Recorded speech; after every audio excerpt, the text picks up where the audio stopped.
दोस्तों, हमारी आदतें ही हमारा आईना होती है, जो कि दिखाती हैं कि हम असल में अंदर से कैसे पर्सन हैं। सक्सेस के कंसेप्ट से रिलेटेड पिछले 200 साल के लिटरेचर को स्टडी करने और 3000 से भी ज्यादा डिफरेंट फील्ड्स के सक्सेसफुल लोगों से मिलने के बाद ऑथर स्टीफन कवी को एक बहुत ही इंटरेस्टिंग बात पता चली। उन्होंने अपनी स्टडी से ये जाना कि पिछले 50 साल में जितनी भी सेल्फ इंप्रूवमेंट से रिलेटेड बुक्स लिखी गई हैं, उनमें से मोस्टली बुक्स में हमें सिर्फ ये सिखाया गया है कि अपनी पर्सनैलिटी को कैसे बेहतर करें। जैसे आपकी पब्लिक इमेज कैसी होनी चाहिए, आप लोगों से कैसे बात करते हो, ज्यादा से ज्यादा पैसा कैसे कमाया जाए, और मेनली कुछ ट्रिक जिससे आप लोगों को इम्प्रेस कर पाओ। खैर, ये सब चीज भी इम्पोर्टेंट है, लेकिन स्टीफन कवी अपनी book 7 habits of highly effective people में आपकी पर्सनैलिटी पर नहीं, बल्कि आपके कैरेक्टर को डेवलप करने पर फोकस करती है, जिसे ऑथर इनसाइड आउट अप्रोच बोलते हैं। क्योंकि 50 साल से पहले लास्ट 150 सालों तक जितनी भी बुक्स लिखी गई हैं, वो इंसान के कैरेक्टर को डेवलप करती थी, जो किसी भी इंसान की सक्सेस की फाउंडेशन होती है, जैसे honesty, ethics, manner and moral values etcetera. इसीलिए अपनी आउटर पर्सनैलिटी को बेहतर करने से पहले आपको अपने कैरेक्टर को और अपने आप को अंदर से बेहतर करना चाहिए, जिसे बिल्ड करने में हमारी ये वीडियो आपकी मदद करेगी। Number 1, be proactive. मान लीजिए 2 सर्कल्स है। पहला है सर्कल ऑफ कंसर्न, जिसमें वो सारी चीजें आती हैं जिन्हें आप बिल्कुल कंट्रोल नहीं कर सकते, जैसे मौसम कैसा है, लोग आपके बारे में क्या सोचते हैं, पॉलिटिक्स, इकोनॉमी एटसेट्रा। वहीं दूसरा है सर्कल ऑफ इन्फ्लुएंस, जहां वो सारी चीजें आती हैं जिन्हें आप कंट्रोल कर सकते हैं, जैसे आपका एटीट्यूड, आपकी चॉइसेस, आपके डिसीजंस, आप अपने फ्री टाइम में क्या करते हैं, किसके साथ अपना टाइम स्पेंड करते हैं, आपकी हैबिट्स, हॉबीज एटसेट्रा। ऑथर बताते हैं कि जिंदगी जीने के 2 तरीके हैं, या तो आप रिएक्टिव हो सकते हो या प्रोएक्टिव। रिएक्टिव लोग अपनी लाइफ सर्कल ऑफ कंसर्न के अकॉर्डिंग जीते हैं, मतलब वो उन सभी चीजों के बारे में कंप्लेंट करते हैं जो उनके कंट्रोल में नहीं होती, और जो चीजें उनके कंट्रोल में होती हैं वो उन पर एक्ट ही नहीं करते और खुद की रेस्पॉन्सिबिलिटी नहीं लेते, और सारा ब्लेम दूसरे लोगों या अपनी किस्मत पर डालते हैं। किसी भी सिचुएशन में सोचने से पहले रिएक्ट कर देते हैं। वही प्रोएक्टिव लोग इनसे बिल्कुल ऑपोजिट होते हैं। उनकी लाइफ सर्किल ऑफ इन्फ्लुएंस के अराउंड रिवॉल्व होती है।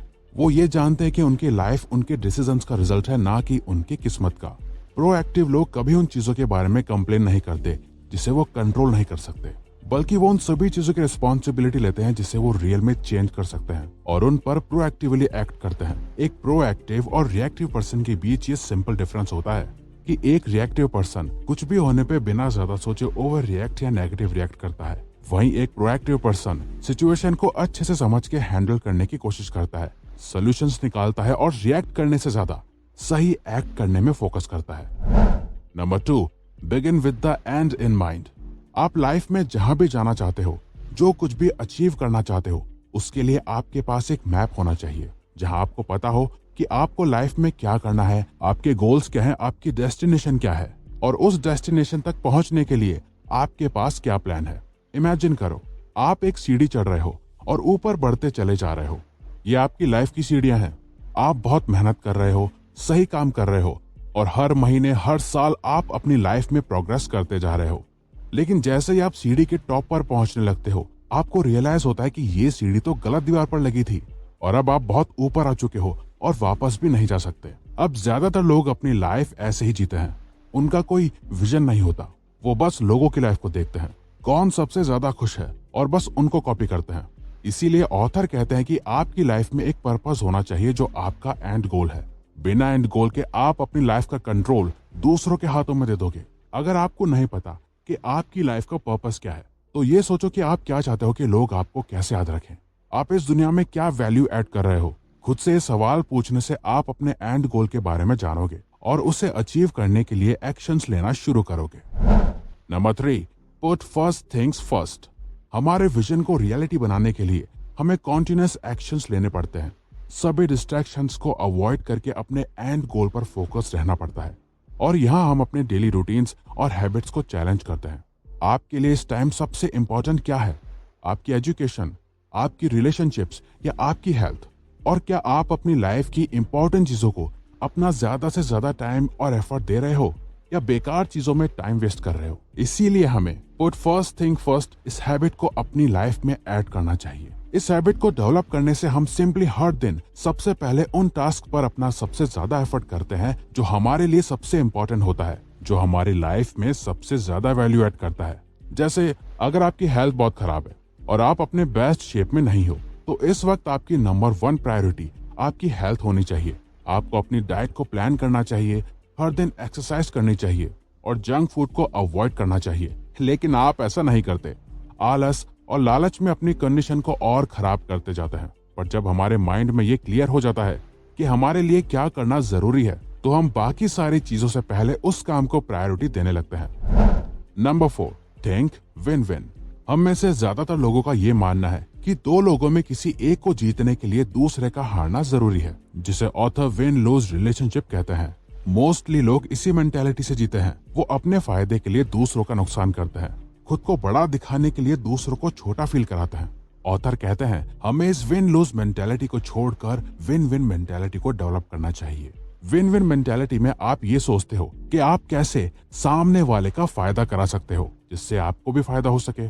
जैसे फॉर एग्जाम्पल हम आपसे ये वीडियो शेयर कर रहे हैं, आपके साथ इन बुक्स की वैल्यूएबल नॉलेज शेयर कर रहे हैं जिससे आपको प्रॉफिट हो रहा है, और साथ ही आप हमारे चैनल को सब्सक्राइब करके वीडियो को लाइक और शेयर करके रिवायर्स का भी बेनिफिट कर रहे हैं। तो इस केस में हम दोनों ही विन विन सिचुएशन में हैं, जिसमें एक को जीतने के लिए दूसरे को हारना नहीं पड़ रहा है, बल्कि दोनों ही जीत रहे हैं। Number 5, seek first to understand then to be understood. Author को एक बार अपने बेटे के साथ डील करने में कुछ प्रॉब्लम आ रही थी। वो उससे बात तो करते थे लेकिन कोई फायदा नहीं होता था। वो उनकी बात ही नहीं मानता था। इस प्रॉब्लम को लेके वो अपने एक दोस्त के पास गए और कहा, मैं अपने बेटे को बिल्कुल नहीं समझा पा रहा हूँ, वो मेरी कोई बात ही नहीं सुनता। अब ये सुनकर उनका दोस्त कहता है, 1 मिनट, तुम्हारा बेटा तुम्हारी बात नहीं सुनता, इसीलिए तुम उसे नहीं समझ पा रहे। मुझे लगता है उसे समझने के लिए तुम्हें उसकी बातें सुननी और समझनी चाहिए।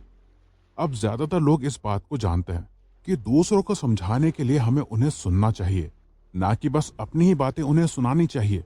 लेकिन कोई इस बात पर इम्प्लीमेंट नहीं कर पाता, या करते हैं तो बहुत ही कम लोग, क्योंकि सब यही चाहते हैं कि सामने वाला इंसान हमारी तरह सोचे, जो हम कह रहे हैं वो उस पर अग्री करे।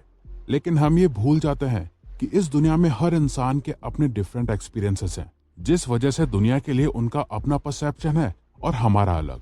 तो हम कितनी भी ट्राई कर लें, कोई हमारी तरह सेम नहीं सोच सकता। इसीलिए हमें अपनी एनर्जी लोगों को अपनी तरह बनाने में वेस्ट नहीं करनी चाहिए, बल्कि हमें उनकी बातें सुनकर उनका परसेप्शन समझना चाहिए कि वो क्या सोचते हैं, उसके पीछे का रीजन क्या है, और हमें उनकी बातों को एक्चुअल में फील करना चाहिए कि अगर हम उनकी जगह होते तो हम भी ऐसा ही फील कर रहे होते। इससे ऑथर एम्पैथेटिक लिसनिंग बोलते हैं, जहाँ लोग सुनने की एक्टिंग नहीं कर रहे, बल्कि रियल में सामने वाली पर्सन की बातों को समझ रहे होते हैं।